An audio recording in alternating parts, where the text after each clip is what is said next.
อ๋อตัวพี่น้อยเนาะมาบาดนี้ทางภาคหญ้าคาหุ่นแล้วก็เขียวชอุ่มคักอีหลีพี่น้อยเนาะเพราะว่าฝนตก2มื้อเลยเด้นี่ก็ได้เนาะอ้าวพี่น้อยเนาะหลังจากห่างหายกันไปนานกลับมาทางบ้านทั้งสองของน้องน้ำเรือนงามอีกคือเก่าคือเดิมพี่น้อยเนาะเมฆก็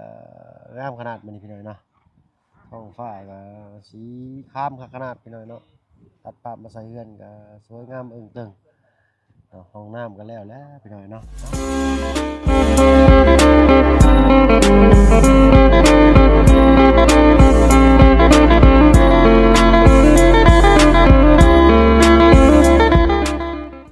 กับทักทายสบายดีพ่อแม่พี่น้องหมู่เพื่อนกันเบิดสุผู้สุคนเนาะบ่ว่าทั้งในและนอกเนาะก็ยินดีต้อนรับเข้าสู่ช่องบ่าวเพิ่นเคยลาคือเก่าเด้อพี่น้อยเนาะมื้อนี้เข้ามาแวะเวียนมาเล่นแม่แอ่นนำทางน้องน้ำเพิ่นเนาะได้ยินข่าวทางน้องลาน้อยว่าน้องน้ำเพิ่นบ่สบายเนาะว่าเป็นจังไดสิเข้าไปทักไปถามเพิ่นก่อนพี่น้อยเนาะห้องน้ำห้องในบ้านช่องเรือนชานเป็นจังไดฟ้าลงฝนตกพี่น้อยเนาะก็สิเข้าไปสอบถามน้องเพิ่นว่าการเป็นอยู่เนาะฟืนไฟไฟฟ้าเป็นจังไดมาแล้วบ่ใช้ได้เรียบร้อยเบิดแล้วบ่เนาะหลังจากที่ บ้านซองเงินซานเสร็จสิ้นเป็นที่เรียบร้อยแล้วก็ได้เนาะพี่น้องเนาะไปติดตามรับชมพี่น้องเนาะครับโอ้ทางตู้พ่อเพิ่นพี่น้องเนาะ สบายดีตู้พ่อโอ้ยสบายดีเจ้าเนาะเฮ็ดหยังนี่ฮะอ๋อเก็บดินทรายที่ยังคงเรือกับไว้เนาะโอ้คือเนาะอ๋อต้องสบายดีทางน้องน้ำกินข้าวกินน้ำหรือเนาะโอ้คือมาแหบมหาเสน่ห์แท้มื้อนี้เอ้าคิดหวังระเบิดอยู่จักบาทเนาะ อ่าเป็นจังไดน้องทีมงานเขาแวะเวียนเขามาหาอยู่บ่2-3มื้อมานี่ยังบ่ยังมีแต่บ่าวเพิ่งบ่าวจันทร์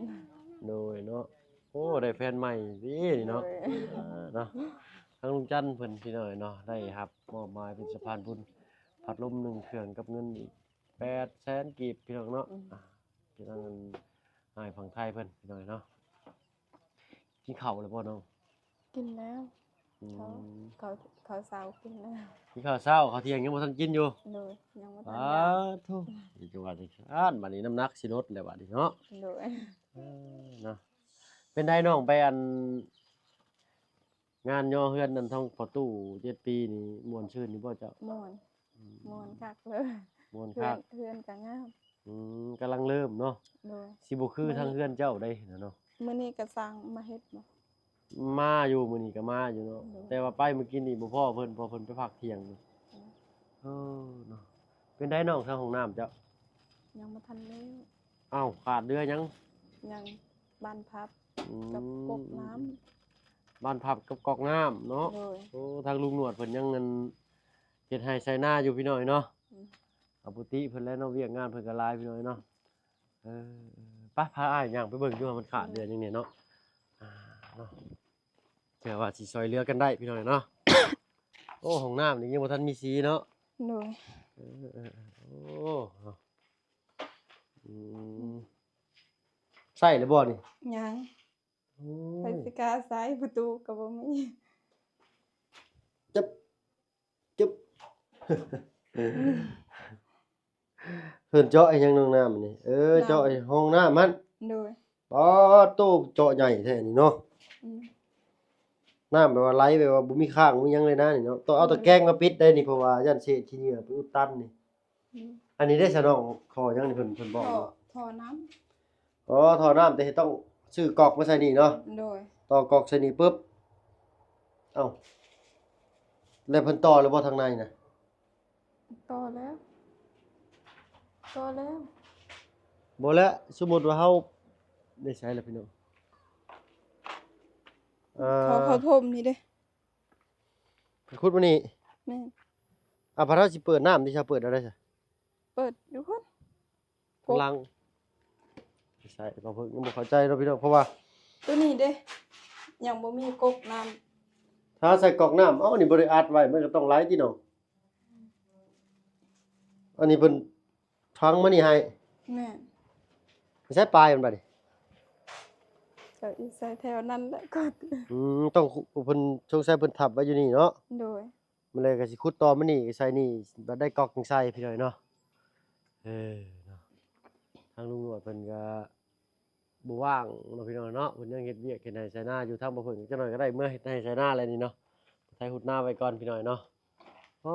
ฮ้อนขนาดเนาะ โดย โตเป็นได้พักงาคาหุ่นคืองามสะอุ่มกันน้องละมานั่งพี่นะมะคือสิเย็นดีซ้ำพี่น้อยเนาะฮ้อนพี่น้อยเนาะนี่เด้พักงาคาหุ่นแล้วก็เคี้ยวสะอุ่มเฮลิพี่น้อยเนาะมักเล่นนี่เจ้าหน่อยก็ได้ตำสมตำแล้วสิมากินมักตำหุ่งน้ำเด้อ โดย ใส่มักเล่นหลายๆแซ่บได้ อืม เนาะป้าลุงเพิ่นบอกว่าผักบุ้งอันนี้ก็แตกหน่อใหม่ได้เนาะเพิ่นน่าจะบอกเพิ่นคอมเมนต์มาบอกพี่หน่อยเนาะบ่ได้ไปไสมื้อนี้กันเนาะ โดย ว่าแล้วน้องเพิ่นบ่สบายพี่หน่อยเนาะ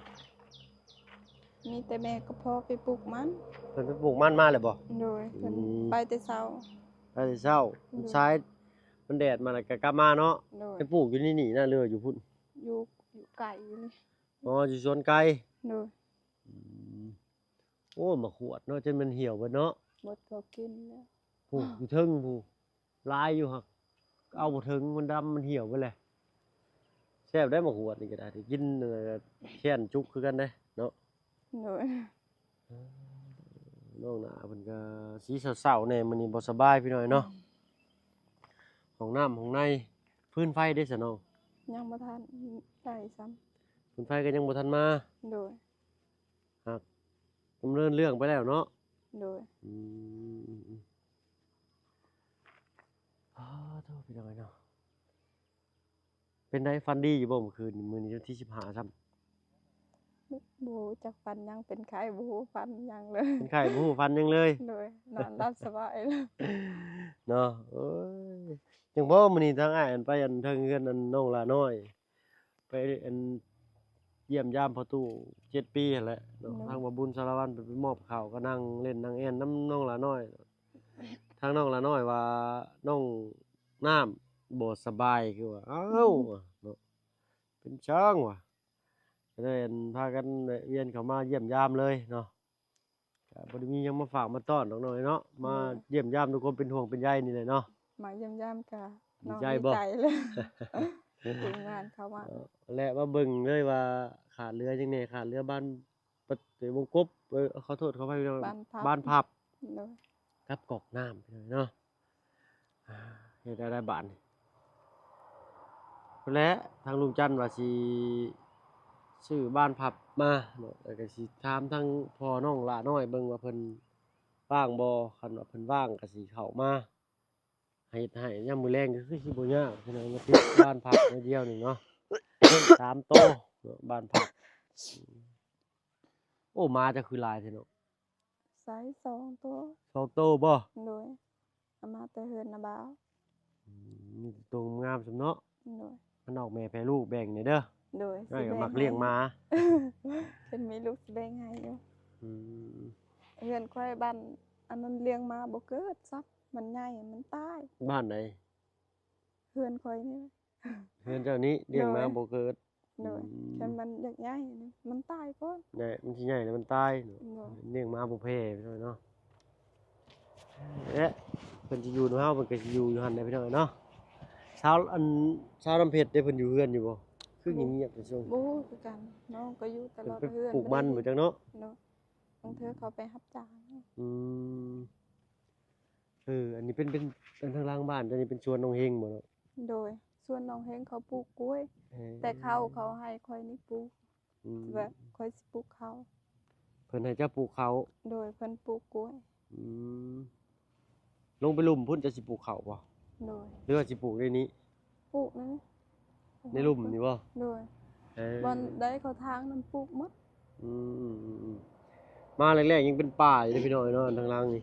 บริเวณนี่พี่น้อยเนาะนี่เป็นป่าเบิดเลยบางทีอย่างได้จะสิกินข้าวกันยังบัดนี่ กินผัก เด็กจากหมู่เป็นงามพี่น้อยเนาะอ๋อยังบ่ได้ไปเล่นไปแอนน้องละน้อยเนาะน้องมื้อนี้เนาะ บ่ได้ไปเล่นบ่สบาย อืม เมื่อ ไป กี้ ใช้ นี่ ก็บ่ได้ เศร้า ระวังเอาแหล้วเนาะ โดย กินหืดกินยาแล้วบ่ กินแล้วเมื่อกี้นี้เสาเพ็ญมาหา อืม ได้เห็นค่อยนอนเพิ่นเล่นในอยเดียวเพิ่นมื้อ ชาวจันเพ็ญนี้ โดย แล้วก็เห็นน้องเพิ่นไปผู้ดีทางอัน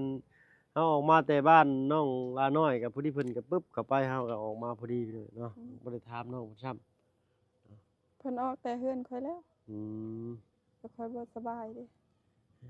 เบิ่งเอาแล้วเนาะบ่ตากแดดตากลมแล้วช่วงนี้ก็อยู่แต่เก็บตัวก่อนเนาะให้มันช่วงมันเช้าก่อนมันเป็นมามันลำบากไอ้น้อยเนาะเป็นหวัดเป็นไข้บ่มีใครอยากเป็นได้อ้าวเช้ามาบาน ทางน้องเฮงเนาะพี่น้อยเนาะเล่นแม่นบ่ เด้อ เนาะ แม่ตะวันประไทยวะน่ะ มาเล่นนำกันซุมื้อบ่ บ่ ทางน้องเฮงเหมือนกับเช้าเฮ็ดเวียกอยู่ร้านอาหาก ระ ร โดง สั่ง มันไปสางๆไอ้เด้อเด้อ ผัดชิวเหรอ อารมณ์ดีแท้เนาะเว้ยสาวบ้านอันนี้อารมณ์ดีแท้ เด้อ 3สาว4สาวผู้ดีพี่น้อยเนาะกลุ่มนี้ก็ได้ มีทั้งน้องลาน้อยแล้วก็น้องเฮงเนาะแล้วก็น้อง โย น้ำแล้วก็น้องจัน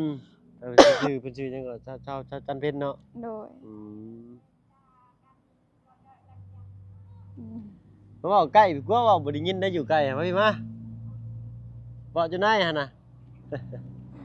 ไปที่ไหน เอ้ยเนาะพี่น้อยเนาะมีแต่แหละน้องเอ้ยเนาะเบิ่งรักษาสุขภาพเจ้าของเองนั่นแหละเจ็บไข้ได้ป่วยมามันยากอะลีใดไข้หวัดใหญ่สายพันธุ์ A เพิ่นว่าเนาะทางน้องซ้อนก็เป็นไปแล้วทางน้องซ้อนก็ได้หายดีเลยเนาะแต่ว่าทางเจ้ากับน้องซ้อนนี่เป็นญาติกันเนาะน้องเนาะแม่น โด บ่ ยพี่น้องกัน อืมเมื่อวานนี่ก็ไปอันป่ามันเพิ่นอยู่ไปชวนมันน้ำน้องเพิ่นอยู่โอ้น้องเพิ่นเฮ็ดเวียกเฮ็ดงานนี่ก็สมบูรณ์ทุกวันน่ะลิ แม่นอะลีบ่เพิ่นว่าอันน้องซ้อนเป็นหนี้แต่ยังน้อย พี่น้อง เพิ่นเป็นยืมหนี้ยืมดุดสวนมันน่ะ บ่ฮู้คือกัน อืม เพื่อนต่างกัน พี่ เป็น น้ อ อยู่ ง ไกลกันพี่น้องอยู่เนาะพี่น้องเนาะอยู่บ้านสะแลวพู้นแหละขึ้นไปอีกน้องซ้อนนี่เพิ่นก็อันนั้นเด้ ยังบ่หมดเขาใส่หนี่ หมดแล้วรอใส่หนี้หมดแล้วเนาะเพราะว่าหนี้พอร์ตดินน่ะเด้ ค่อยก็คือกันปีนั้นพอดนะ พอร์ตปีแรกเสียหลายอยู่เนาะ โดยเข็นเฮาอันนั้นเข็นเฮาดุดนี่มันหญ้าบ่หลายเฮาเสีย อืม เข็นเฮาบ่ได้ดุดนี่เฮาเฮ็ดบ่ไหวมันหลายเด้ ล่ะหญ้าหลายหัวมันก็บ่ใหญ่มันก็บ่เกิดเนาะน้องเนาะ โดย ก็เสียเหือเสียแฮงไป เฮา ซื่อ เฮาโพดนี่มันมีเวลาเฮาอยากไปหาหน่อไม้หาหยังก็ได้หมด ๆอืม เวลา เฮาบ่ เรา ต้องมาอยู่กับ กินข้าวเนาะ หญ้าเนาะ แม่ อืมนั่นแหละพี่น้อยเนาะวิถีชีวิตชาวบ้านทางนี้ก็สิมีแต่ปลูกมัน แล้วก็ปลูกนี่เนาะมีปลูกมันแล้วก็ปลูกข้าวเนาะ โดย ปีนี้ยังบ่ได้ขึ้นไปปลูกบ่ข้าว จ้าเด้อว่า ปีนี้ยังบ่ได้ขึ้นไปปลูกข้าวว่าเนาะ ยัง อืม เดี๋ยวป้าเดี๋ยว มาพี่นะพี่มาน้องเฮงมาฟ้าวแท้เดี๋ยวนี้ มาพี่ฟ้าวแท้ อันนี้บ่ หมู่เพิ่นมาเล่นนํพี่น้อยเนาะ อืม จักหน่อยเนาะอ๋อกินข้าวเปียกเอาซั่นเนาะให้น้องเพิ่นไปกินข้าวก่อนก็แล้วกันซั่นนะกินข้าวแล้วกินหืดกินยา ไปกินอยู่บ้านดงพุ่นบ่อืมใครพี่น้อยเนาะยังมีหมู่มาดินแม่นนำครับมาส่งไปกินเนาะทางน้องเพิ่นก็รถจักรก็บ่ได้มีเด้อน้องเนาะ บ่มี มีแต่รถทางน้องเพิ่นไปไปเฮ็ดเวียกหลังจากเฮ็ดเรือนที่ซ่านบ้านซ่องของน้องของน้ำแล้วนี่เหลือจังได๋น้องเหลือไม้กับบล็อกเนาะ ไม่เฮาเอง อืมไม้แต่ดนเลยบ่นะ ไม้ทางน้องน้ำเพิ่นเองพี่น้อยเนาะแล้วก็อิฐบล็อกเนาะก็คือสิฮ้อนๆเลยนะป่ามันนี่บ่แม่นของเจ้าบ่เนาะ บ่แม่นอยู่พุ่นของข้อย ของเจ้าอยู่พุ่นพี่น้อยเนาะ เนอะ ของน้ำไปอยู่ครับมีคนเคยพาไปเบิ่งหรือบ่ทางนั้นเคยพาคนไปเบิ่งอยู่บ่ ลุงเฮิมไปเบิ่งกับเบาเสียง อ๋อลุงเฮิงกับบ่าวเสียง โดย เออเนาะแต่อยู่เทิงผู้ก็มีอีกเนาะ โดยดูเรื่องมันไกลหน่อยเดียว ได้กว้างซำดินเขาซื้อดินเขาซื้อให้ ทำดินผู้ใหญ่เพิ่นชื่อให้นี่เนาะกว้างๆ โดย เนาะพอได้ปลูกมันนั่นน่ะก็ได้เนาะแต่ทางไปมันหักไกลแน่เนาะน้องเนาะ โดย โอ้เนาะเอ้าเนาะพี่น้องทำมาแจ้งข่าวทางน้องน้ำเพิ่นสิชื่อดอกพี่น้องเนาะมาเยี่ยมมายาม โดย ห้องน้ำหม้องในเพิ่นก็ขาดบ้านพับเนาะแต่ก็ลุงจันทร์เพิ่นรับแล้วเนาะทางบ้านพับเพิ่นสิชื่อมาโดยตนเองเพิ่นน่ะเนาะ แล้วก็เรือขาดเรือก๊อกน้ำบานเนาะพี่น้องเอ้ยเฮ็ดได้บานเนาะสิได้ก๊อกน้ำสร้างถ้าเกิดเฮาซื้อก๊อกมาแล้วปุ๊บนี่สร้างเพิ่นสิมาต่อให้บ่หรือต่อเอง น้องบ่ฮู้ เออเนาะเอ้าเดี๋ยวสิลองลมกับทางลุงจันทร์เพิ่นเบิ่งพี่น้องเนาะขาดก๊อกน้ำกับบานขอโทษขออภัยนะขาดก๊อกน้ำกับ บ้านพับ บ้านพับเนาะโอ้ยเนาะฝนตกฝนลิ้นนี่ก็เฮือนซ่านนี่บ่ได้หัวพี่น้องเนาะ โดย อืมเนาะใครเนี่ยเนาะสร้างแล้วที่ว่าผ่านเลยเนาะ เอ้าไปใช้น่ะโอ้ผ้าเอาไปใช้ได้เนาะ ล่มลงหันได้เนาะ อ่ะน้องเอ้ยเนาะไปหาพักผ่อนกินข้าวกินน้ำเนาะน้องก็ได้เนาะทางอื่นพวกอ้ายสิเดินทางไปทางอื่นต่อเนาะก็ขอขอบใจทางน้องหลายๆมื้อหน้ามื้อใดสิเข้ามาแวะมาเวียนใหม่เด้อ โดย เนาะเอ้าสบายดีเนาะ ส น้อง วั เนาะ สดีขอบใจหลายๆเด้อที่แวะมาเยี่ยม เนาะเห็นน้องยิ้มได้อ้ายก็ดีใจหลายเนาะ เอาไปเลยน้องเอ้ยเนาะโดยขอบอกขอบใจหลายๆอ้ายบักอื้อนี่เอาไว้เอาบักอื้อนี่เก็บไว้ให้กินเด้อจักหมากเด้อน้องเด้อ อยากกินอย่างเดียวบ่เพิ่นก็ได้เนาะแต่ส่วนแต่ว่าเพิ่นสิบ่กินเด้อพี่น้องบักอื้อเดี๋ยวว่าฟักทองเพิ่นบ่มักมันบ่มักเนาะพี่น้องเนาะว่าง่ายซะก็ได้เพิ่นบ่มักฟักทองผักอย่างอื่นกินได้ได้เบิดผักนี่เนาะสำหรับคลิปนี้ก็เว้าลากันลายยายกันห่างพี่น้องเนาะคือสิได้เวลาสมมาพอควรแล้วแหละก็พุ่นแหละเดินทางไปทางอื่นต่อเนาะสำหรับคลิปนี้ก็มาแวะมาเวียนมาเล่นมาแอนน้องๆเพิ่นซื้อเนาะทางลุงจันทร์หมอบพัดลมหรือว่าแฟนใหม่ทางน้องน้ำเพิ่นเนาะสำหรับคลิปนี้ลาแล้วพี่น้องเนาะพบพรคลิปหน้าเอาเป็นว่าสบายดีพี่น้องเนาะ